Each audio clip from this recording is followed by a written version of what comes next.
3 मे रोजी घेण्यात आलेल्या नीट परीक्षेच्या पेपरफुटीचे कारण पुढे करीत देशभरात फेरपरीक्षा घेण्याचं जाहीर करण्यात आलंय। ही पेपरफुटी महाराष्ट्रातून झाली असल्याने हे राज्य शासनाचं अपयश आहे।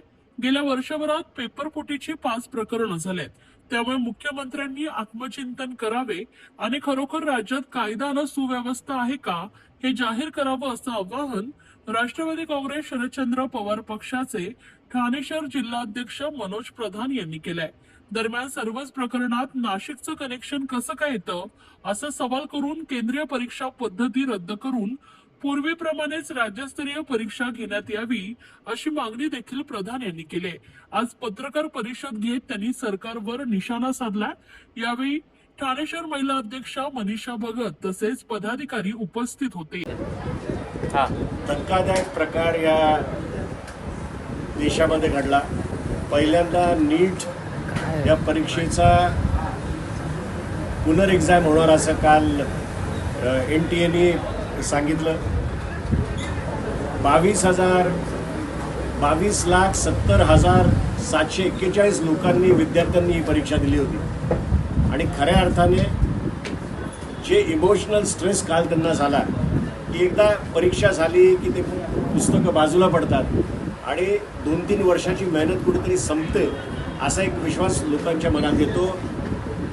त्याला धक्का देण्याचं काम काल झालं। पालक आणि विद्यार्थी इमोशनल स्ट्रेस खाली जात आहेत। आता पुन्हा एकदा परीक्षा कशी द्यायची, कधी द्यायची हे सगळे प्रश्न त्यांच्यासमोर आहेत। ही सोपी गोष्ट नाही आहे। म्हणजे 5,541 सेंटर्समध्ये 141 सिटीजमध्ये आणि भारताच्या बाहेर 11 शहरांमध्ये ही परीक्षा घेण्यात आली। जर NTAला ही परीक्षा प्रॉपरली घेता येत नसतील आणि 2012 नंतर जर त्यांनी ते सेंट्रलाइज केलेलं असेल तर राष्ट्रवादीची ही मागणी आहे की पुन्हा एकदा पहिल्यासारखं राज्यस्तरीय एक्झाम घ्यावी आणि महाराष्ट्राने महाराष्ट्राची नीट घ्यावी, राजस्थाननी राजस्थानची नीट घ्यावी, अशा प्रकारे डिसेंट्रलाइज करा। दुसरं, या महाराष्ट्रात नोव्हेंबर नंतर आता 5व्यांदा पेपर फुटलेले आहेत, याची जबाबदारी कोणीतरी घेतली पाहिजे। माझं मुख्यमंत्र्यांना एक मी छोटा माणूस आहे त्यांना विचारायला, पण मुख्यमंत्र्यांनी स्वतः विचार केला पाहिजे की ते जेव्हा ऑपोजिशनमध्ये होते आणि अशा प्रकारचं काही झालं असतं तर त्यांनी काय मागणी केली असती, हा विचार करून त्यांनी पुढची पावलं घ्यावी। त्यांनी मुख्यमंत्रीपद त्यांचं टिकवावं, पण होम मिनिस्ट्री कोणाला तरी दुसऱ्याला द्यावी, जेणेकरून न्याय व्यवस्थेवर कोणाचं तरी लक्ष प्रामुख्याने ठेवलं। कुठेतरी साहेब नीट परीक्षेचा किंवा इतर गोष्टीचा जो काही मुख्य आरोपी असेल तो नाशिकच्या दिशेने येतो। नाशिक हे शहर जास्ती चर्चेमध्ये आलं। नाशिक हे आतापर्यंत वेगळ्या गोष्टींसाठी प्रसिद्ध होतं।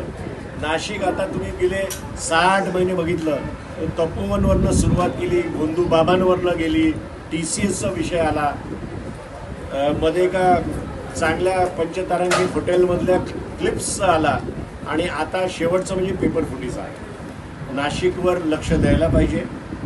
पालकमंत्री आपल्याला सगळ्यांना माहिती आहे कोण आहेत, त्यांना बाजूला करून कोणाला तरी द्यायला पाहिजे। जसं बीडमध्ये जे हत्याकांड झालं तेव्हा पालकमंत्री बदलले गेले आणि अजित पवारांसारखा खंबीर असं नेतृत्व परत पालकमंत्री म्हणून लाभलं, तसं महाजन साहेबांना बाजूला करून कोणतरी स्ट्रॉंग पालकमंत्री नाशिकला द्यायला पाहिजे आणि सगळ्या न्याय आणि व्यवस्थेकडे लक्ष द्यावं। ओके।